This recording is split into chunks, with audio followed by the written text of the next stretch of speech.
Tom, you need to unmute yourself. It's me. Okay. Good evening, everybody. I'd like to welcome everybody watching the KSB Speaker Series webinar. Here we are at the start of the second half of the year 2021. Stay glued to your seats because tonight we're going to be hearing from Wayne Ranney, geologist, river guide, and author.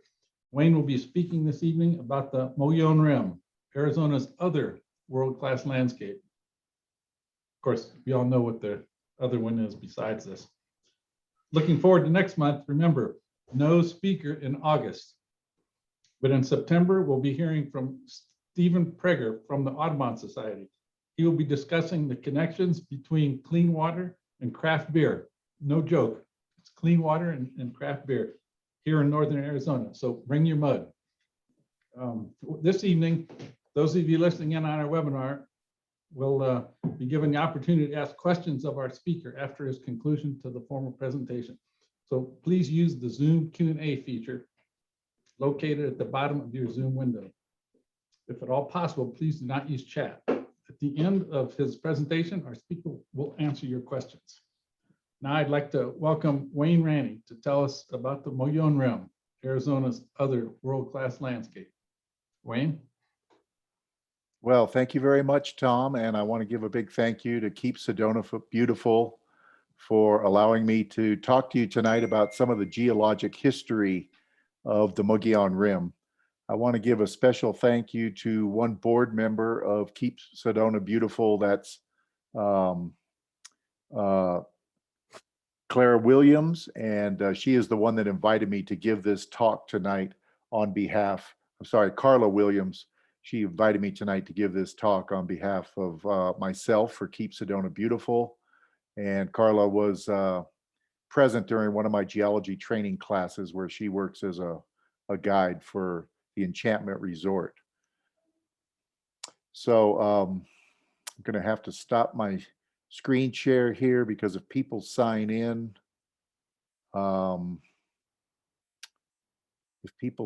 after I start, then I am not allowed to advance my slides. This only started in the last few weeks. There we go. Oh, I'm still not able to advance my slides. So I want to get to my title slide here, so please bear with me as I try to figure out how to do this.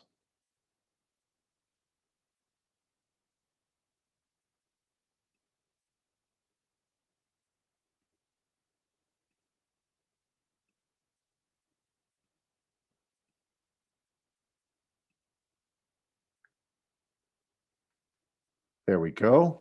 That's my title slide. There's a view of the Mogollon Rim as it exists just to the west of Sedona. And I do want to tell all the listeners tonight that this is going to be a information-packed lecture. It's not very long because I know that a lot of you want to be ready at 6 o'clock to watch Game 4 of the NBA Finals and the Phoenix Suns. So I will try to finish up within 40 minutes and then take your questions before the game starts. But there is a lot of information in this. It is geologic in origin, and I want to talk to you about how the Mogollon Rim formed. I think it's helpful when people look at this beautiful landscape to know something about how it formed. It just makes for a stronger connection with the landscape. So as Tom mentioned at the start, the Mogollon Rim that we have here in Sedona is Arizona's second largest landform. And of course, the Grand Canyon would be probably the most well-known landform within the state. But interestingly, a lot of the rocks that are present in the walls of the Mogollon Rim are exactly the same as we have in the Grand Canyon. And the Mogollon Rim formed by uplift and erosion. And that's all you need to know about it. So thank you very much for the invitation tonight, and I'll take questions. No, I'm just kidding. But if you had to take away one thing, just realize that the rim has its origin with the uplift of the rocks, and then those rocks being eroded away to give us the landscape that we have today. I do want to mention that there have been many geologists who have worked on the problems of trying to understand the origin of the Mogollon Rim. And many of you who live in Sedona or maybe even Prescott may remember Paul Lindbergh, a very famous Sedona geologist who did a lot of work in the area. He first came to the Verde Valley in the early 1970s to work at the copper mine in Jerome and became fascinated with all things Sedona and Verde Valley. And those of you that live in Sedona may have heard a decade or more ago that Paul and I had some very different views on the formation of the rim, which is true, but I do want to mention that those differences in opinion about the formation of the rim did not affect our friendship to any great degree. And unfortunately, we lost Paul a few years ago, and I just wanted to remember him in this talk. So what is the Mogollon Rim? It's named after the Mogollon Mountains, which are found in southwestern New Mexico. And they in turn were named after the Spanish governor between 1712 and 1715, Don Juan Ignacio Flores Mogollon. This is an escarpment or a cliff of rocks that stretches from the northwest corner of Arizona and extends almost into the state of New Mexico, where it becomes buried by volcanics. The rock strata that make up the Mogollon Rim go from a very famous rock unit known as the Kaibab limestone, or the basalt lava flows that sit on top of it, down through the red rocks of Sedona, the lowermost layer of which is called the Supai group. The Mogollon Rim wrings lots of moisture out of winter and summer storms, such that rim communities have high annual precipitation. In fact, Pine, Arizona has the highest average rainfall of any community in Arizona, and that sits at the base of the Mogollon Rim. And certainly these recent monsoon storms, which we're so thankful for, the rim communities have been getting a lot of this rain. And just so you know, the classic term Mogollon Rim is located near Payson. So just to look at a few of these here, this is an actual signature of Juan Ignacio Flores Mogollon that actually is preserved on the web, and I found that there. This is showing where the Mogollon Rim goes from near Flagstaff all the way down into New Mexico, and the highest part of the rim is this 10-million-year-old volcano called Mount Baldy. If we were to zoom in on the Mogollon Rim, you can see how it forms much of the headwaters of the Verde and the Salt River. And then flowing away from the rim to the north is much of the water for the Little Colorado River. So to say that the Mogollon Rim is important to the state of Arizona really understates its importance. If we look at the various rock layers that we can find in the Mogollon Rim, those of you that like to study geology will be interested in this. If this is not your thing, don't worry about it. But you can see the name of about 6 different rock formations there, with Sedona located at the base of the rim and within a rock unit called the Hermit Formation. So most of the residents that live in Sedona live within the Hermit Formation, and then the Schnebly Hill Formation and the Coconino Sandstone and the other layers rise above it. Interestingly enough, right there in the middle of that column of rock, the Schnebly Hill Formation is not found in the Grand Canyon, and in the subsurface beneath Flagstaff, it pinches out to nothing before the Grand Canyon becomes exposed to the north. So Sedona has a rock layer that the Grand Canyon does not. And let me just highlight for you these formations. There you can see West Sedona built on top of the Hermit Formation. The yellow line represents the contact with the next rock unit called the Schnebly Hill Formation. That is the one that is not present in the Grand Canyon. And then on top of Capitol Butte or Thunder Mountain is the Coconino Sandstone. And then way back in Soldier Canyon, you can see it going all the way up through the Toro Wheat Formation and the Kaibab Limestone. There may even be a little bit of lava rock that sits up on top there of the Mogollon Rim in that view. What a beautiful view this is from Airport Mesa. So rim communities are relatively wet. You can see this beautiful snow that has just fallen on the rim. And down there on the inset picture is an aerial shot of the Mogollon Rim down near Payson. And this is a photo from the ground of the Mogollon Rim. And of course, the Mogollon Rim looms large in Arizona's folklore. And Zane Grey, the famous Western author, had a book called Under the Tonto Rim. Probably as an author, he decided that using the word Mogollon was not good for sales. So it's also known as the Tonto Rim. And of course, we have the Tonto National Forest. So very briefly about the geology of the rim. The rim forms the southern boundary of a province known as the Colorado Plateau. And so Sedona is really located in an interesting spot where these two provinces come together. It formed between 30 and 25 million years ago, and that abbreviation capital M small a stands for mega annum, and that's just a simple way, instead of writing out millions of years ago, if you see MA, that means mega annum or millions of years ago. We know the origin of the Mogollon Rim from the way that ancient river gravels were deposited and are still preserved both on top and at the base of the rim. And this has been the key to understanding the formation of the rim, looking at these gravels in detail and understanding a bit about their origin. And these gravels have mostly been eroded away in the modern environment over these millions of years, such that when the first geologists came to the area, they sometimes confused one gravel with the other, even conflating them into being one gravel. And that has caused some confusion in understanding the origin of the rim. But more detailed studies have really cleared this up. And there really is a good handle now on when the rim formed and how it formed. And so this more precise history is now known. We talked about the Colorado Plateau. Here's a map of the four corner states. I've outlined in the yellow dotted line the boundaries of the Colorado Plateau. And you can see how Sedona sits right at the southwest edge, and the Mogollon Rim forms the southwest edge of the plateau. It formed between 30 and 25 million years ago. So yes, this will be on the test, and you'll have to know that.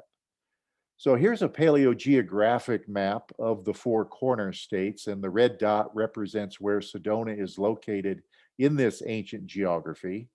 And if you'll notice in this geography, the landscape is inverted from what it is today. Down there in southern Arizona is where the mountains used to be, and we actually use the name of the Mogollon Rim to give a name to this ancient mountain range that people never saw, but there's geologic evidence on the landscape that tells us that the Mogollon Highlands were there. And the rivers that came out of the highlands flowed away in this direction for some amount of time before these rivers turned around and started to go the other way. And it was during this time that the very first gravel package was probably laid across the landscape. And this gravel package is known informally as the rim gravel. And I'm just going to highlight for you here how the rim gravel may have been spread out across the landscape. We can find evidence for it just right on the edge of the rim today. And these gravels may have extended much farther to the north, but if they did, most of the evidence for that has gone away. But again, these northeast directed rivers seem to have been deposited on a landscape that predates the Mogollon Rim. I just have a few pictures of this very enigmatic gravel deposit. Probably the best place to see it is on the White Mountain Apache Indian Reservation in a very remote area. You can see the pine trees there in the background, which gives away its elevation. The key is that the rim gravel is only found on top of the rim. In fact, that's what gives it its name. Here's a close-up of the rim gravel. And of course, when we look at this, we can look at those gravel types that are in there, and we can tell from which direction the gravel came. So these rock types that are forming the cobbles in here Uh, those rocks still in place to the south tell us which way the gravels were coming from. Now, after the rim formed, sometime uh, after 30 million years ago, the Mogollon Highlands were still present in southern Arizona, and the rivers were still coming out of them, but they must have encountered something that we call the ancestral Mogollon Rim, because a different set of gravel was deposited only at the base of the rim. And this is also informally known as the Beaver Tail gravel. Beaver Tail Butte, of course, located just south of the village of Oak Creek. And here's some pictures of the Beaver Tail gravel, very close to Page Springs. And you can see that, on a cursory look, it looks very similar to the rim gravel, but of course, it's located in a different place. This is close to Page Springs, and here's where there's a thin outcrop of the Beaver Tail gravel.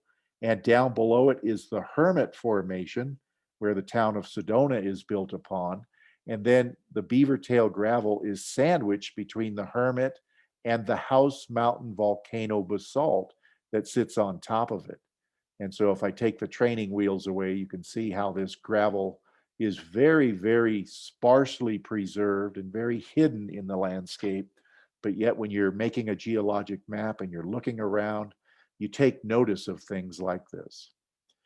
Some of you may be familiar with this outcrop of the Beaver Tail gravel. It's located in view from Highway 179, just after you get off of Interstate 17 and you're driving towards VOC. You can look off ahead out of your windshield and you can see this outcrop. And here it is again, sandwiched beneath the House Mountain basalt, which is dated at about 15 to 13 million years old. So we know that this gravel has to be older than 15 million years because the lava rocks that sit on top of it are that old. Just a close-up view of it right along Highway 179. And one of the interesting things that we note when we look at this outcrop right on Highway 179 is the way these gravel clasts sit in the deposit. And if you notice where the finger is pointing, the clasts are at an angle, and you can see one on top of the other. And this tells us that the gravel was deposited by currents that were moving from right to left on your screen. This is a process known as imbrication. And if we step back from the outcrop and look at what direction it is, and remember this map right here, again, the Beaver Tail gravel only located at the base of the rim, but the imbrication in that gravel tells us that when they arrived in this area, the streams were deflected to the southeast, just as the blue arrows show there. So this is another important difference between the Beaver Tail gravel and the rim gravel. So keep this in mind. It is the position of the two gravels relative to the rim that determine many of their differences. But as I said, there's some even more detailed studies that have happened to even tell us more about why they're different. Now, we're going to turn to a different thought about the rim's formation. And these are three different theories about the age and formation of the rim. And of course, only one of these can be true. So I will start out with the very first idea that was proposed, and that was that the Mogollon Rim was a very old feature on the landscape, old in this instance being about 70 million years, and it became completely buried by gravel and then later was exhumed from beneath it. And this idea suggested that both of the gravels that I just explained to you were really the rim gravel, but just located at different places. A second theory said that the rim formed by faulting only 10 million years ago, and that the differences in elevation between the two gravels are because of the faulting.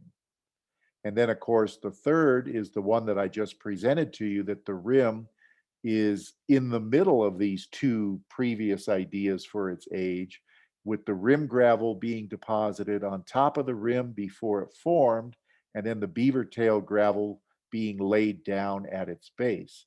And most of the evidence seems to favor the third theory here. And so that is the one that most geologists talk about today.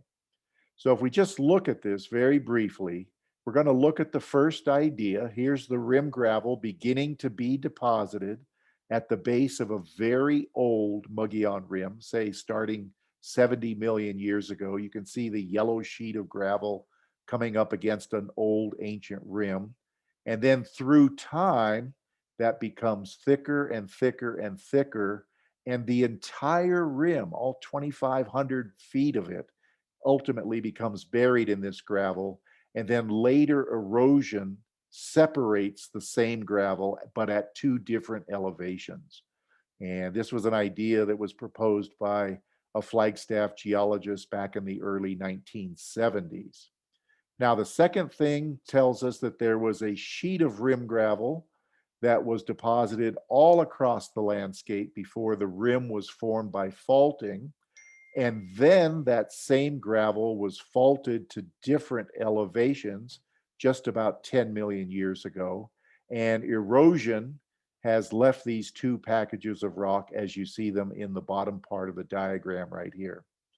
Again, most geologists do not think that the rim formed by either of these two theories. And if we just look at the last one in the same manner that we did the first two, first of all, we had a sheet of rim gravel deposited before the rim formed. And then a second package of gravel came in and was washed in at the base of the rim. I've colored that green color to show the difference between it and the rim gravel. And then uh, finally, erosion has left these two pockets of the green gravel at the base right there. This is the theory that is preferred by myself and a number of other geologists, and some detailed studies back in the 2000s verified this idea. So just a different way to look at this. If we take a big slice all the way from Prescott to Flagstaff, you can see where the Mogollon Highlands would have been located to the southwest of Sedona, near Prescott, Arizona.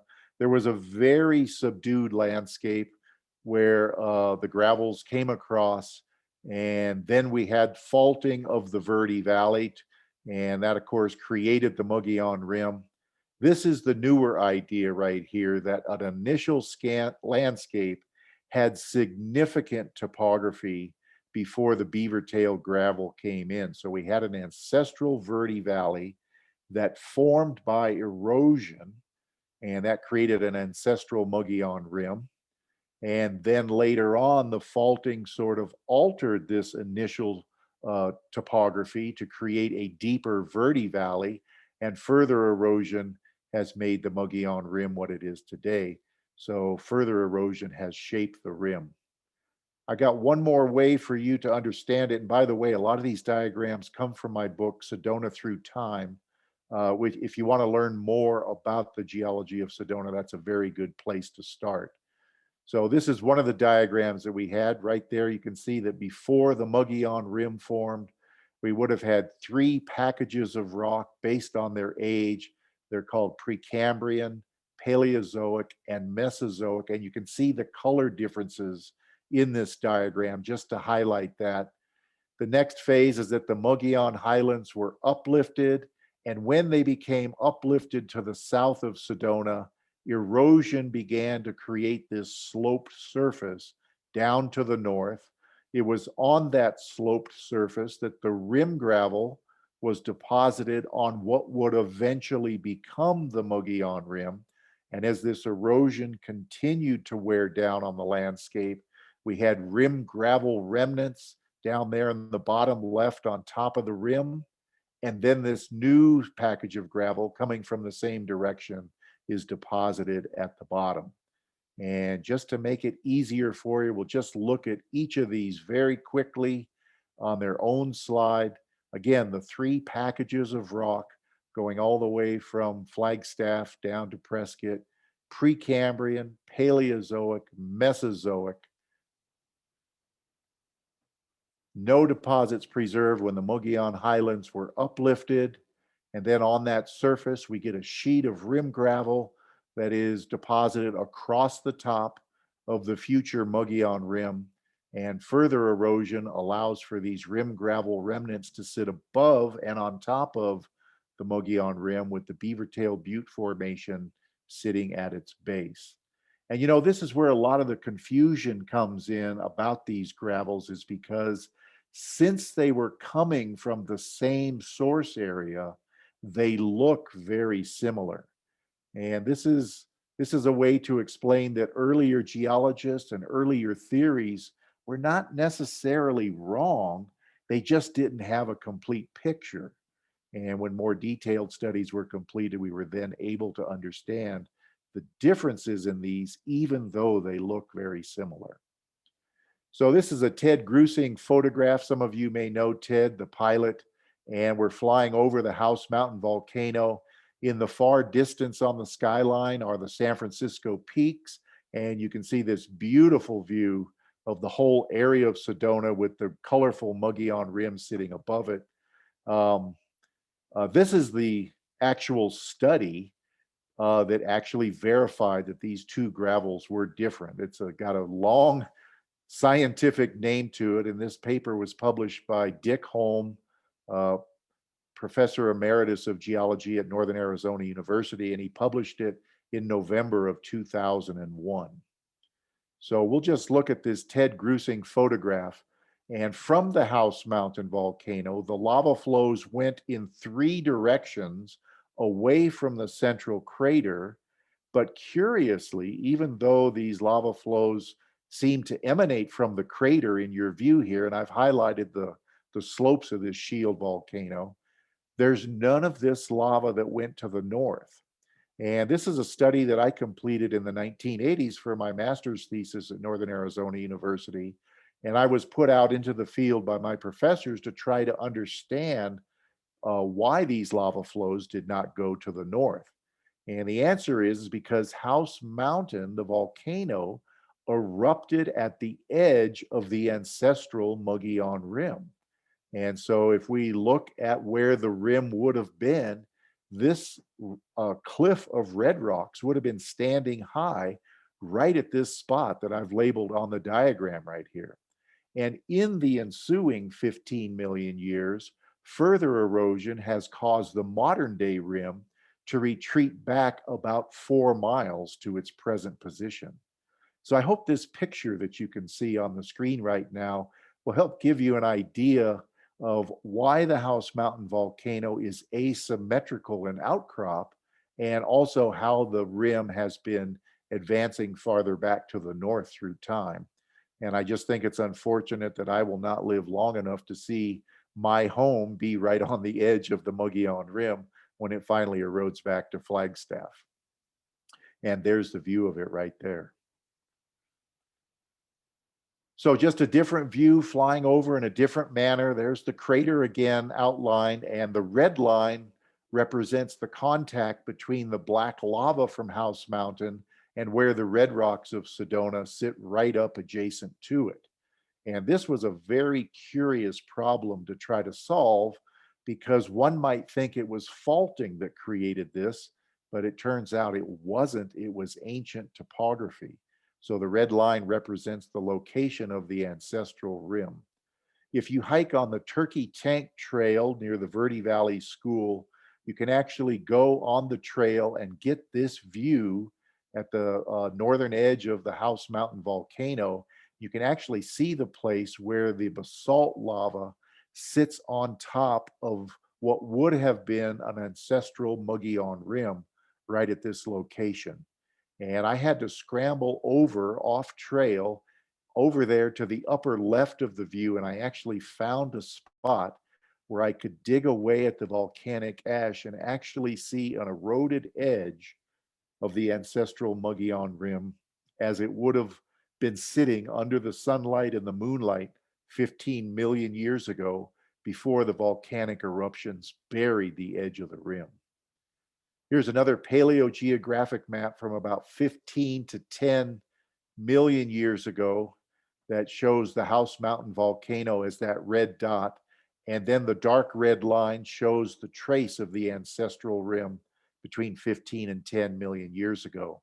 And if we look at the modern view, we can see that House Mountain is now sitting out in the Verde Valley.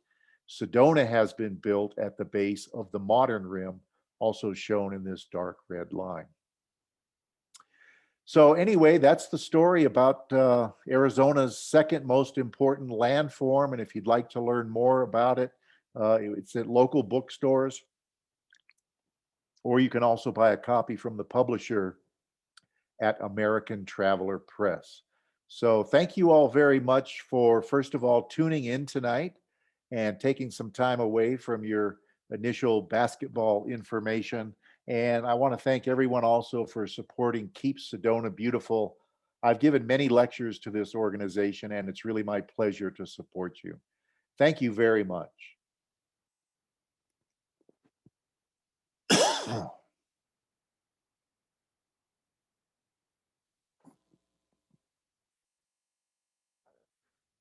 Tom, you're muted. Did it again. Thank you, Wayne. Twice now. It's easy to just start talking when you see the image and forget about that damn microphone. Yep. So you talked about the gravel quite a bit, and I'm wondering, where do you think the gravel came from? Well, I think the gravel came from mountains that are now mostly destroyed to the southwest of Sedona. So for example, it doesn't matter which gravel you look at, but let's just talk about the beaver tail gravel. The beaver tail gravel contains a few pieces of rock that come from the Sullivan Buttes. The Sullivan Buttes are a volcanic mountain that is located near Chino Valley. We can also see layers of rock represented in the beaver tail gravel that come from the Prescott area. And there's a few odd pieces of rock that also tell us that they came from the southwest of Prescott. And so one of the most interesting things to me about the geology of Arizona is that if you could go back in time before the Mogollon Rim formed, our landscape was inverted such that if you went from Flagstaff or Sedona down towards the areas where Phoenix and Tucson and Prescott are located, you would actually be driving uphill into Phoenix or uphill into Tucson. And it's only in the last 20 million years that the landscapes become inverted. What used to be high is now low, and what used to be low is now high, and that's called landscape or topographic inversion. So it actually is important to look at the composition of the gravels, and that can tell you where they came from. And it's not only the rock types that give this information, it's the texture that's in the gravel that tell us which way the rivers were flowing. I know it seems like hocus pocus if you're not a geologist, and you probably think to yourself, how can you know this? First of all, you have to understand this story wasn't written down in a book and then it was laying on the ground and somebody went out there and found the book. No, the book that contains this information is really cryptic. The human species had to learn how to read the book. And then once you read the book, you have to look deeper into it to see what it is telling you. And it's over 100 years of study, sequentially putting pieces of information together that this full picture can be known.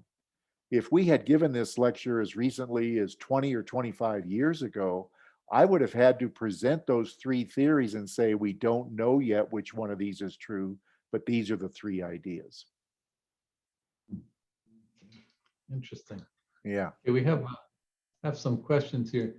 This is from David Luke. Are Horse Mesa and similar mesas capped with basalt lava around Sedona and VOC considered to be part of or related to the Mogollon Rim? Oh, that's really interesting. I may have actually had a few slides at the end of my show. I did, and he mentioned House Mount, or I'm sorry, Horse. Mesa? Yeah. Let me just go back to the program. I want to answer this question for him.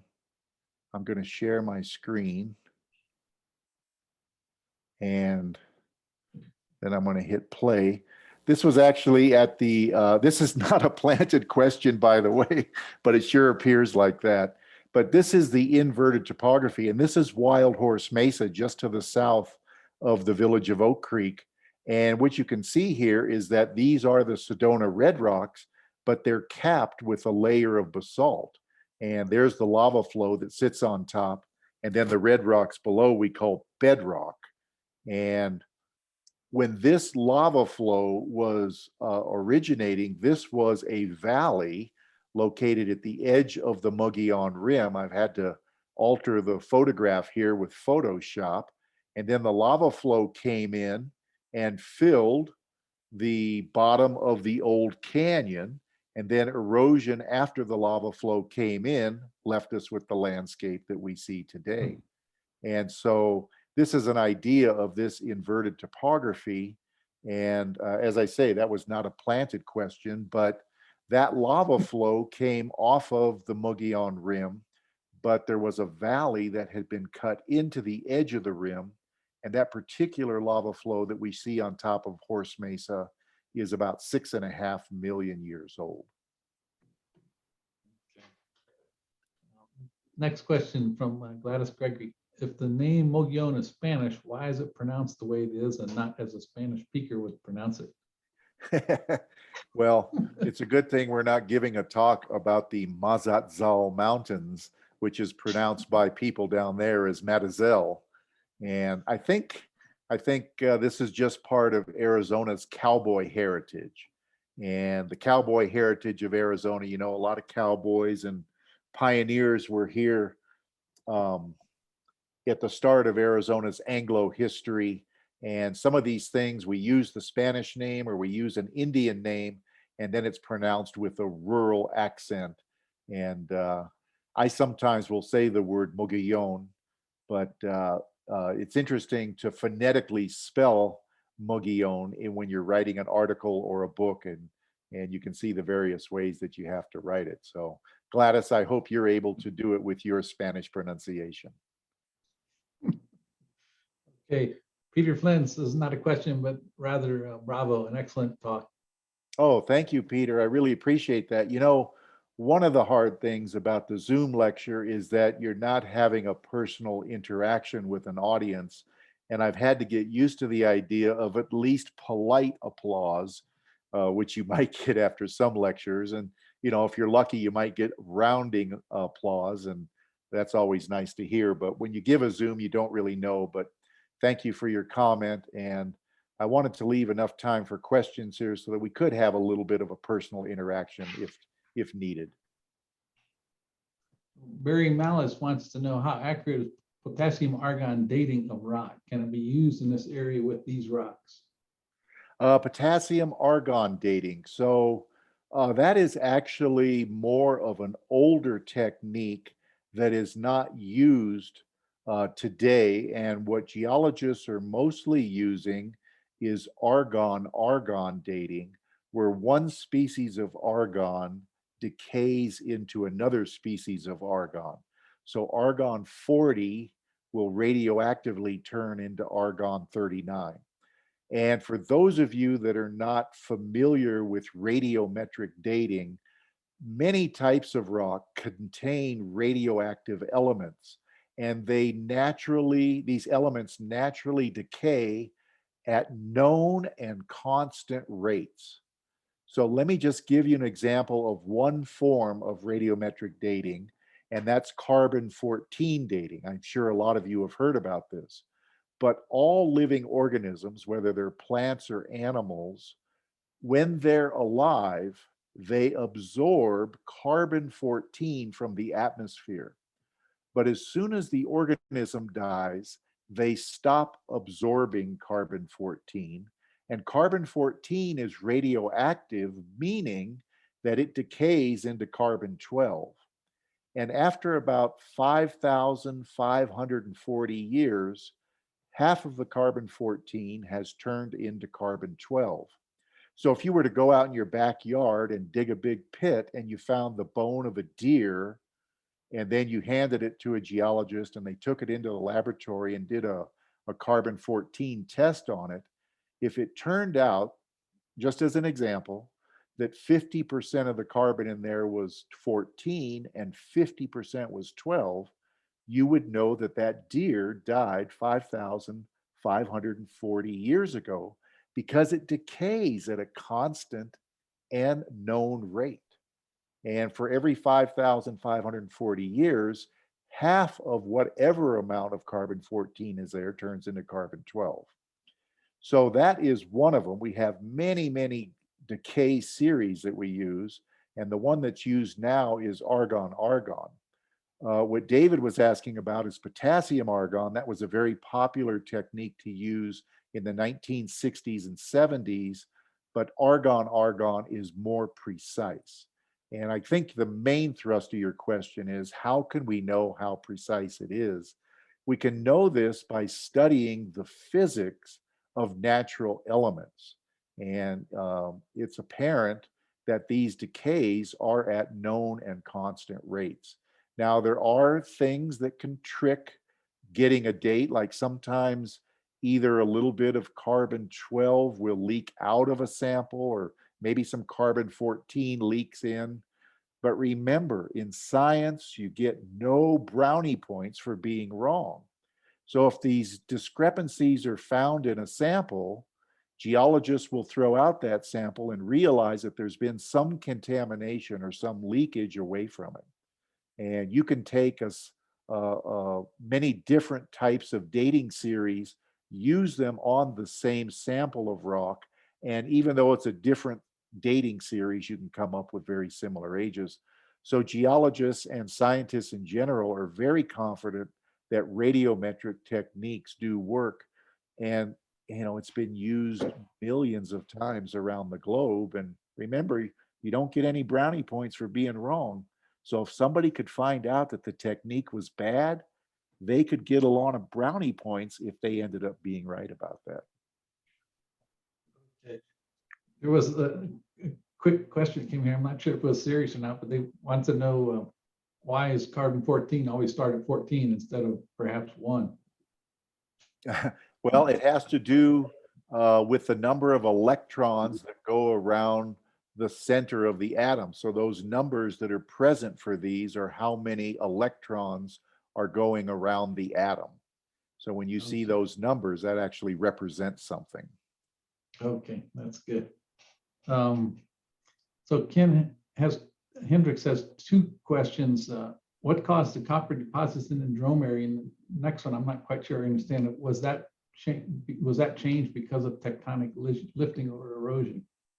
Okay, so that copper deposit at Jerome is a very interesting deposit because it is one of the oldest uh, occurrences of copper in the state of Arizona.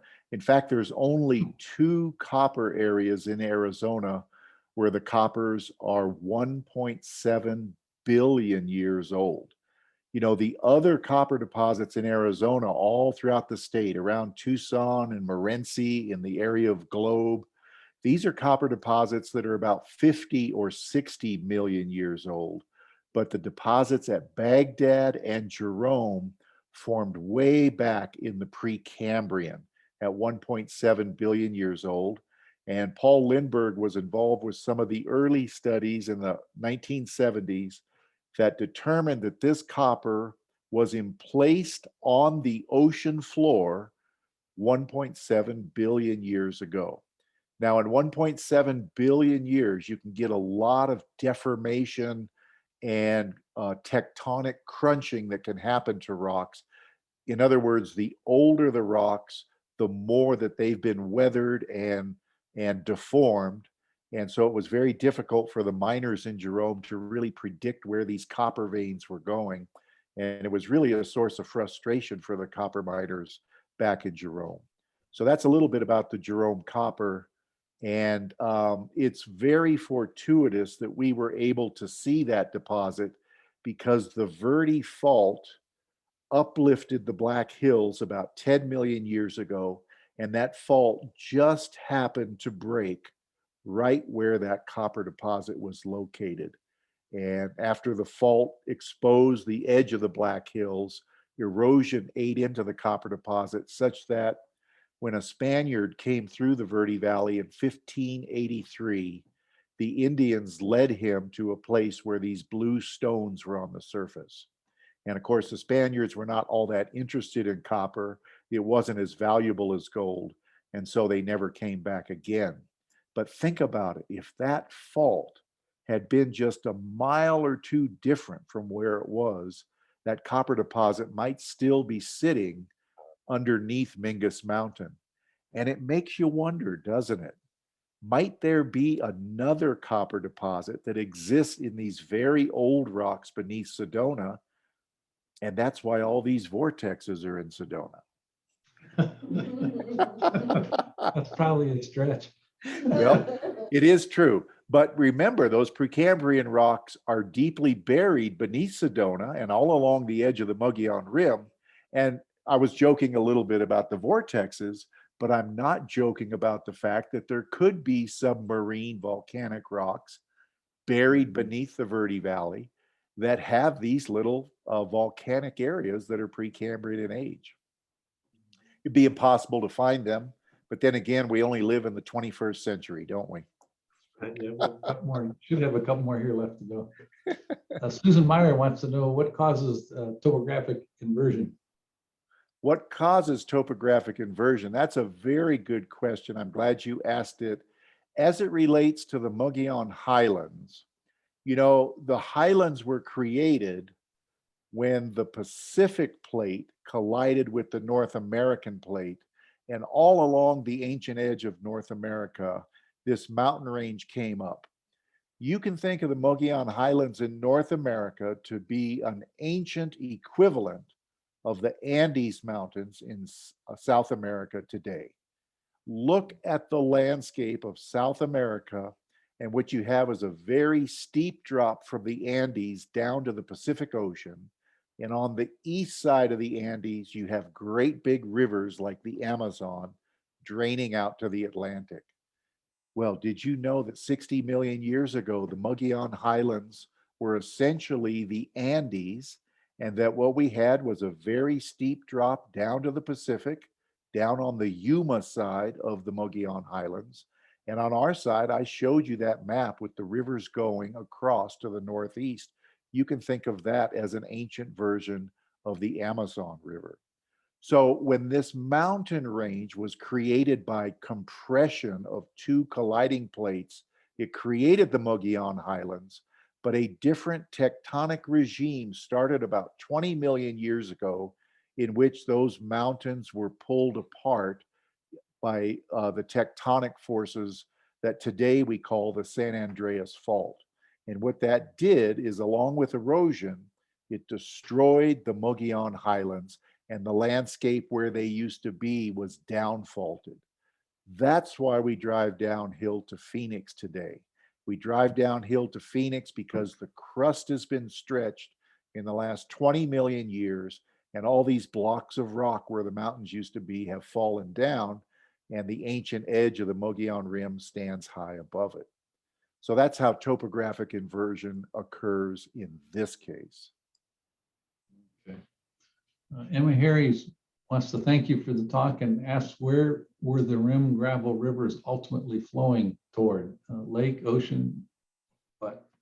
Yeah, I again like answering that question because initially when these rivers were established, and by the way, I should tell you that it was as recent as 70 million years ago that where the Rocky Mountains are today was the floor of an inland sea. There were no Rocky Mountains 70 million years ago. And these northeast flowing rivers that came out of the Mogollon Highlands were flowing into the sea, but the sea was in Colorado. And once that sea retreated to create the Gulf of Mexico, these rivers just followed the shoreline. And for a few million years, it's very likely that the rivers headed northeast across Sedona went into the Gulf of Mexico, essentially a part of the Mississippi River system. But I say only for a few million years did they do that, because at 65 million years ago, the Rocky Mountains started to come up and they blocked the way to the Gulf of Mexico.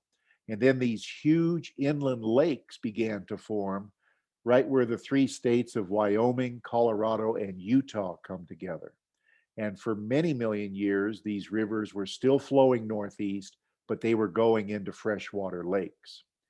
And then beginning about 30 million years ago, we lose track of what these rivers do because we don't have any deposits. And there's a whole gap in our understanding that goes from about 30 million years ago until about 16 million years ago, where we don't have deposits on the landscape that can tell us what rivers were doing. But isn't it interesting that that gap in the rock record begins at 30 million years ago? And that's the age that we're talking about for the Mogollon Rim. And so the erosion that created the Mogollon Rim likely disrupted these rivers going to the northeast. And when they were deflected away, they left just very minor deposits on the landscape. Give that lady a graduate degree for asking that question. Okay. Okay, this is from George Cleland. Is the Mogollon Rim gradually moving north, and what would you postulate about the future, region's geographic future in, say, 10 to 15 million years? I would say that yes, the Mogollon Rim probably is still eroding back to the north, but you know, the farther you try to project forward in time, there's so many variables that can change what might be affecting something like this. But from my studies at House Mountain, I was able to determine that the average rate of retreat for the last 15 million years was about 1 foot of the rim is moving back to the north every 625 years. And then that lava flow that I showed you on top of Horse Mesa, that's only 6.5 million years old, I measured the edge of that lava flow back to where the rim is today. And the average rate of retreat for that was about 600 feet.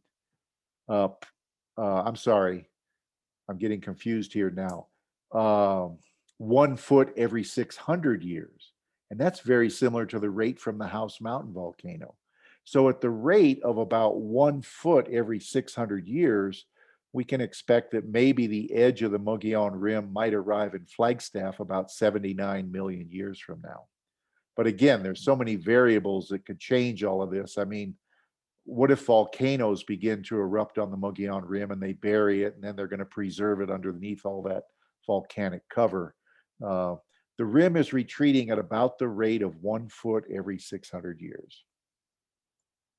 Okay. Gary Rasmussen asked, where did the volcanoes capping the sandstone immediately north of Highway 89A and Sherman Mountain come from? Sherman Mountain is also a volcano, and it is the same age as House Mountain.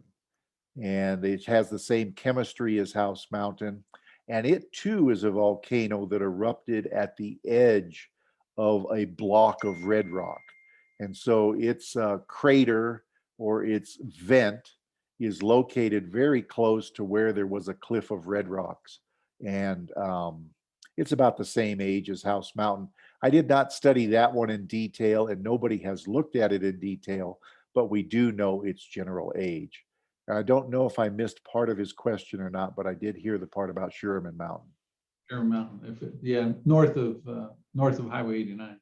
Yeah. So Peter Flynn wants to correct something that you said earlier about carbon 14. That really it has 6 electrons, and 14 has 6 protons and 8 neutrons. I bagged out of. I went into electrical engineering. I didn't do any chemistry, so I don't know I don't know. Well, I knew when I was saying that I might have been wrong, because really chemistry is not my thing. But I did mean to say that the 14 does represent something specific about the atom of the carbon. So thank you for that correction, Peter. 6, 8 and 6. Okay, so that's a combination between the electrons and the protons. Yes, thank you for that. And we have quite a few. A couple more here. Let me get this out of the way.